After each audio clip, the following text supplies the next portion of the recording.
Lobby Tools, legislative news and information systems, on the web at lobbytools.com.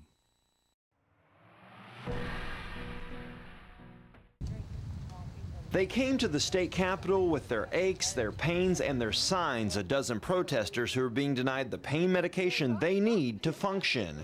2 car wrecks and 16 surgeries brought Robin Haas here. It's no life.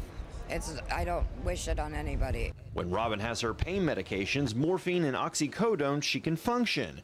But since Florida began its war on pain clinics, she can't get her prescriptions filled. I will walk around for 3 weeks with those paper scripts in my hands. Adding insult to Robin's injuries is the way she's treated. I've been put down, spoke rudely to, and treated like a criminal. She's not alone. Karen Statler injured her neck and back 20 years ago, and for years she's had no trouble getting methadone for her pain.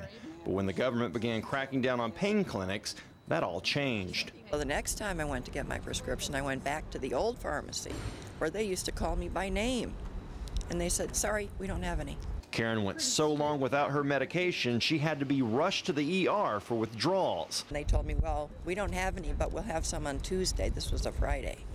And in that amount of time, I started into withdrawal. In 2011, state lawmakers passed a bill to stop drug dealers from getting unwarranted prescriptions at fake health clinics known as pill mills. The bill also created a database to track doctors who write prescriptions for painkillers. The Drug Enforcement Administration followed suit. The DEA is limiting the number of legal narcotics sold at Florida pharmacies and cracking down on pharmacists that fill fake prescriptions. In Tallahassee, I'm Whitney Ray reporting.